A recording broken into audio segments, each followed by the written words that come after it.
Hi, I'm Mark Cerny. I'm excited to be here to talk about the newest addition to our console lineup, PlayStation 5 Pro, and how it advances gaming technology. Welcome to Mojo Plays, and today we're discussing 10 things to consider before buying Sony's newly announced PS5 Pro. I don't know about this. Relax and be a good proton. Huh? Stay positive. Before we continue, be sure to subscribe to our channel and ring the bell to get notified about our latest videos. Price tag. The Pro console costs $200 more than the regular version, increasing to $310 with all the attachments. When the PS4 Pro was announced, the PS4 received a massive price decrease. This was in a significantly different economic climate, and electronics manufacturing doesn't quite decline with time as it did in the 2010s. A lot of people are understandably upset at the price hike, however. The total value of the hardware upgrades comes out to around $200. So Sony is selling you $200 worth of better hardware for roughly $200. While it is unfortunate the PS5 has not received a price decrease, it's still one of the best gaming consoles ever made, and the base console is still a well-valued machine. No disk drive and stand. But first, I want to take just a minute to look at what we put in the original PlayStation 5 and how it delivers an exceptional gaming experience. The most shameless feature of the PS5 Pro is its complete lack of both a disk drive and a stand. The original PS5 included both of these things and cost $200 less at release. If you want to put a disc onto the Pro model, you will have to spend an additional $79.99. And if you want it to stand up comfortably, Sony expects you to pay an additional $29.99. So the price of the PS5 Pro, disc drive, and stand is over $800, more than $300 more than the PS5 itself. For that price, you could not only buy a PS5, but could also probably acquire the entire catalog of games exclusive to the machine. That was an unkind comparison. No trade-ins. PS5 Pro substantially improves over PlayStation 5 in 3 ways. Here's what we call the Big 3. Sony allowed customers to trade in their PS4s for a voucher worth up to $150, which could be put towards a brand new PS5. This cut the price of the console down significantly and provided more incentive to make the switch. Unfortunately, Sony offers no similar deal for the PS5 Pro.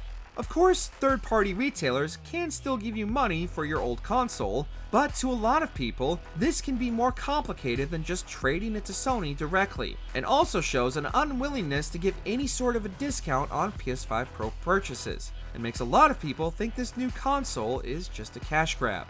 Okay, before we get down to business, there's something I have to tell you. I'm fresh out of honey. Developers need to update games. The dreams of the developers are bigger than can be supported at 60 frames per second, and that leads to an aspect of modern gaming that we're all familiar with: graphics modes. Unfortunately, games need extra work from developers to fully utilize the PS5 Pro's new hardware. This means at release, there's a chance your favorite games won't even run better on the Pro console. Sony has declared that roughly 40 to 50 games will be ready on release, including popular titles such as Alan Wake 2, Spider-Man 2, and both entries in the Last of Us series.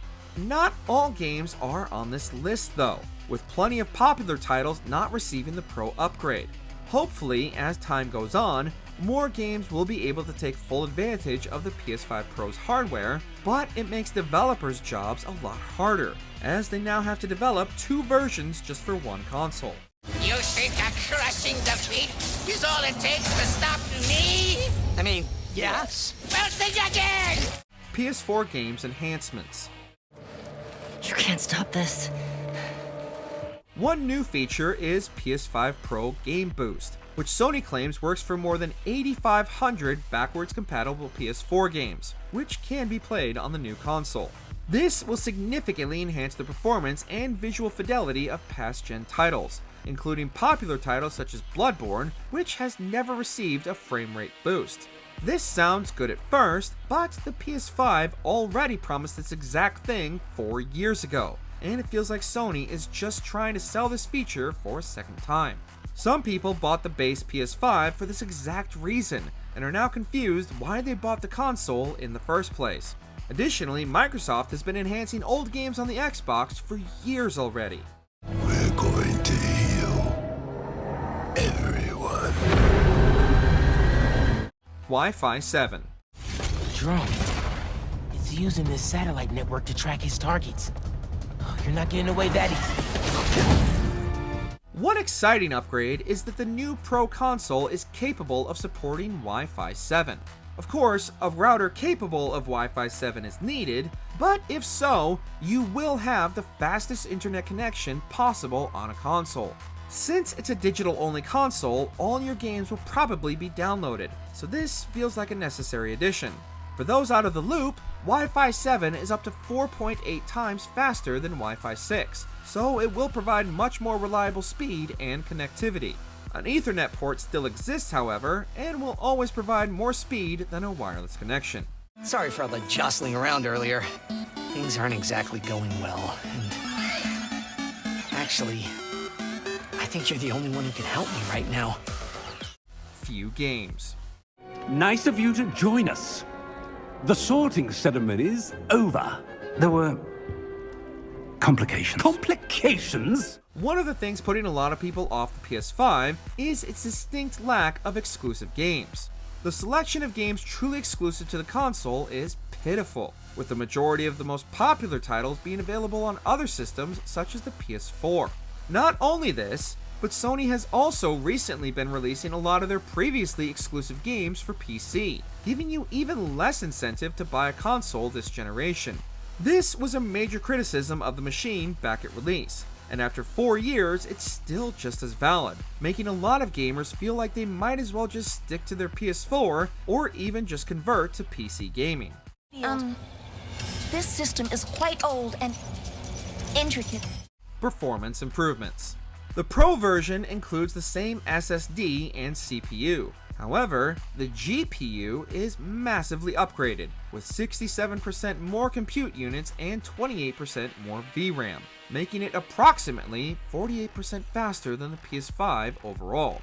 Before, the PS5's graphics card was equivalent to a 5-year-old RX 5700 XT, but the Pro version is equivalent to a current version RX 7700 XT. So, for those gamers who are particularly interested in graphics, improvement is majorly exciting.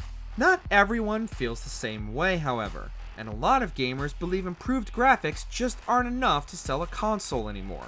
Ray tracing improvements.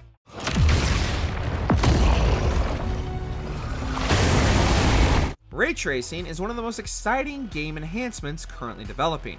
For those unaware, it's a method that games can use to simulate real-life lighting. It's been used in movies for decades, with films like Cars making good use of it. In the 2020s, it finally became possible to add it to video games, and the technology has advanced leagues in the past 4 years. As such, the old PS5's RDNA 2.0 ray tracing methods are majorly outdated, so the PS5 Pro will feature RDNA 4.0, one of the most advanced ray tracing architectures on the market. With this feature, the PS5 Pro will be the only console able to compete with the ray tracing possibilities of a PC. Did I do it? Oh, what is this? What's with all the neon? PSSR. And an AI library called PlayStation Spectral Super Resolution, or PSSR for short. Probably the most exciting feature is the addition of PlayStation Spectral Super Resolution, or PSSR. This is comparable to NVIDIA's DLSS and AMD's FSR. It's an AI upscaling technology that allows you to play games in resolutions below your native one, and then upscale it to higher resolutions. The result is significantly improved performance for a minor lack in visual fidelity. This makes gaming in 4K resolution even more reachable, and also makes 8K gaming even more possible, if you just so happen to possess superhuman eyesight and can tell the difference between 4K and 8K. It's the only console developed to have such technology, making it the most exciting selling point for this machine. Simply put, it's the most powerful console we've ever built, and a worthy addition to the PS5 family. Has Sony convinced you to upgrade to the PS5 Pro, or do you think you'll be avoiding this release entirely? Let us know in the comments section below. Did you enjoy this video? Check out these other clips from Mojo Plays, and be sure to subscribe and ring the bell to be notified about our latest videos.